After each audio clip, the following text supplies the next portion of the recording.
Welcome to part 2 of our Hebrew alphabet study. We are going to be covering the letters Waw through Yod. Okay, the first letter that we are going to cover tonight is Waw, and it is spelled in English W-A-W. And the letter Waw is spelled Waw, Waw. And the sound that follows the W sound would be the Ah sound. This is a kamatz and carries the Ah sound. So Wa, O, Wow, Wow. Okay. And the letter Waw itself is a word meaning hook. Now let's go to another word that begins with the letter Waw. And this would be We, I. This is a hirik. A hirik is a single dot underneath, and it means to say the vowel I. So this was we, and then we've got another under the resh. So it would be re. So we read. This is a dalet at the end. We read. Dalet. Notice when I say the resh, I am saying that at the back of my throat. I'm not rolling my R with my tongue, r, like you would do in Spanish, but I'm rolling my R in the back of my throat in the same way that we say het. We can also say weird, weird. That can be difficult, but I'll get better, and so will you. But we need to try and pronounce it correctly if possible. Our next letter is Zayin, and the Zayin is spelled Zayin, Yod, Nun. And note that we have the final Nun. If you look, it goes below the line. So that is a final form, the Sophite form of the Nun. Okay. So Ah sound because we have a kamatz. And then this is the E sound, long E sound, because it's a hirik Yod. And a hirik Yod makes the long E sound. So it's Zayin. Zayin. And Zayin is spelled in English. I did not do it. I just now saw it. I think I had it. Maybe it got erased. Zayin is spelled Z-A-Y-I-N. Zayin. I won't try to do that. Well, could actually put it up here right quick. Oh, I'm going to get the right color.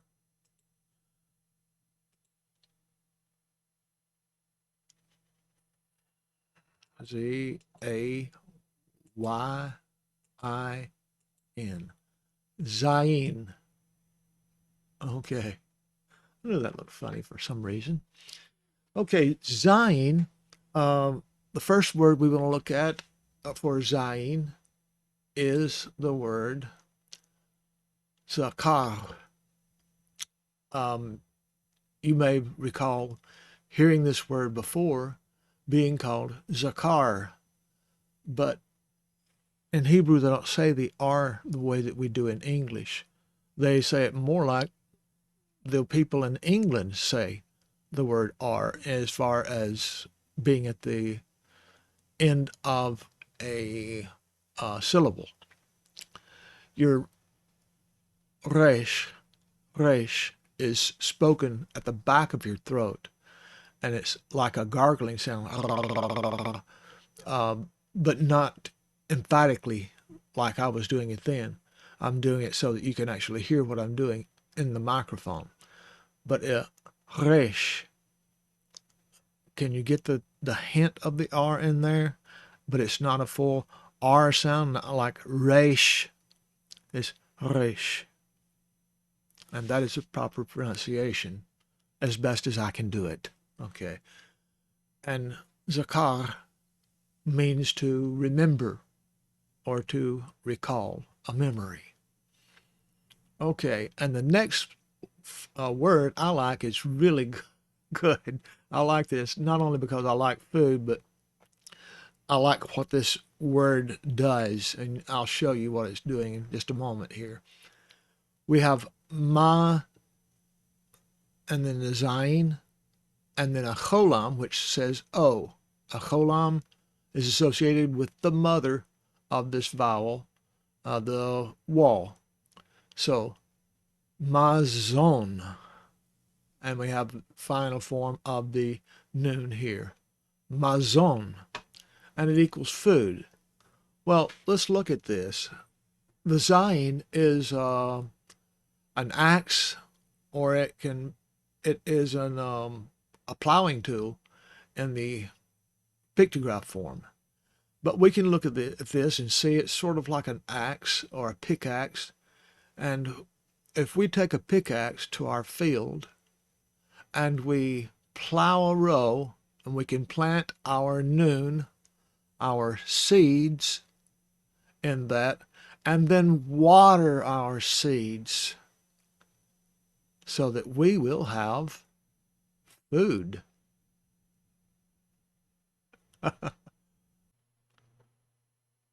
Okay, our next letter is Chet. And we can see that we have the symbol for hate. It's just a line, straight line, and then it goes over and down. Don't confuse this with hay, which is this letter here. Notice in the hay there is a portion that is missing.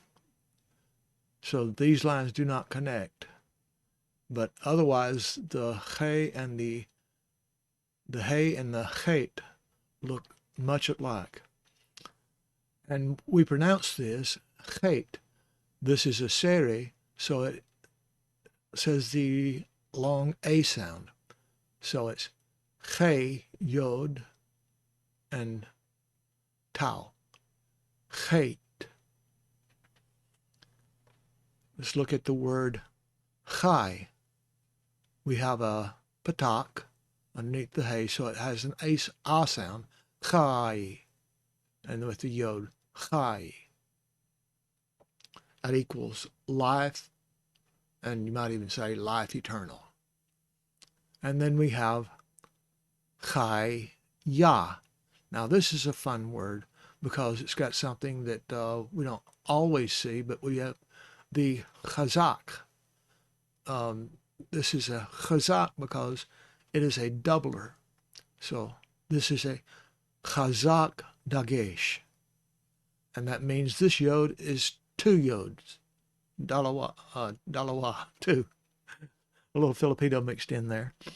Okay. And you have the ah sound after the yod is sounded again. So that's chayah. Chayah. And that means living. Everything that has breath. Living. Chayah.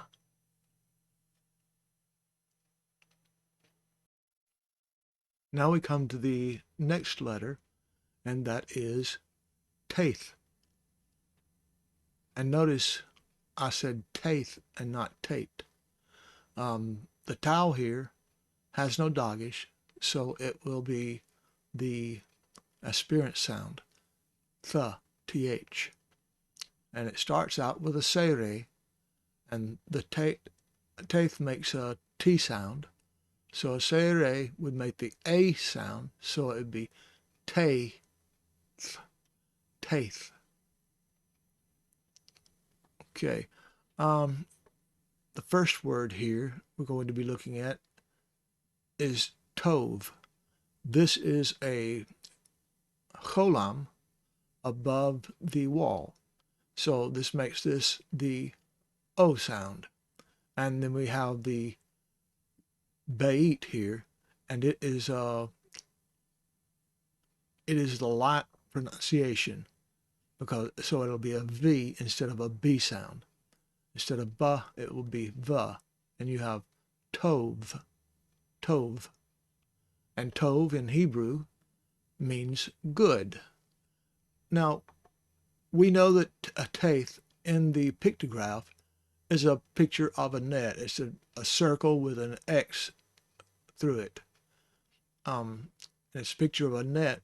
It's something that will hold something or catch fish, and it will hold water or goods, produce, whatever. But I've noticed that taith looks like a jar that is open where you can pour stuff and it will be contained inside. So that's how I remember that it is a container, because you can pour stuff in it and it stays inside. Okay, the next word is just the opposite of good. It means filth and purity. And this is I need to put the markings there so you'll get to see me do this. Oh, not that big. That one right there. All right, this is a shuruk, and then this is a patak. Okay, so you have tumah, and it means filth or impurity. Tumah. Now the final letter for our study today is going to be Yod, and this is pronounced with a Yod and then a wall with a dot on top, which makes it a cholam, which gives us a letter sound of O. And then the dalet. So it would be Yod, Yod. And I've heard people pronounce it Yud and Yad, but obviously the pronunciation is with a cholam, and that is the O sound, Yod. Let's go to the first name. We've got names down here for the word beginning with Yod, words beginning with Yod.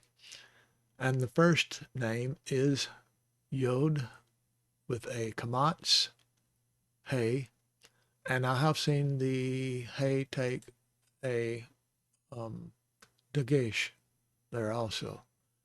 But Yod, hey, with a kamatz will be Yah, and then wall is the W sound with a patak is Yah, or Wah, sorry. So it would be Yahweh, Yahweh. And then this one, I found it spelled, because this is in the Greek, I have found it spelled other places that like this, with a Yod with a Shavah, which would be sounding the Yod only without any vowels. It'd be Yah, Yah. Or they have a tendency to say yeah, yeah. Yeshua, Yeshua. And that would be an appropriate spelling for Yeshua.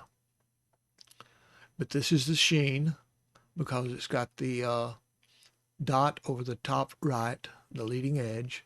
So that is a sh sound. And then the shuruk here, this is the wall, and the shuruk makes the oo sound. So that's Yeshu, and then the ah sound on the ayin. The ayin has no sound. It's a silent letter. It can be sounded like nah when it is sounded, but this is just going to be the ah sound, Yeshua. And the Yod is the smallest letter in the Hebrew alphabet, and it only occupies one quadrant, the upper right quadrant, when you're putting it in its box. But Yod is a picture of an arm and a hand, and it's the works that are being done. But I don't have any problem remembering this, and most of the time there's actually, let me get a pen, there's actually something over here as well, not just the straight line. This is just particular in these particular fonts, but usually that has a line there as well. But that's the Yod.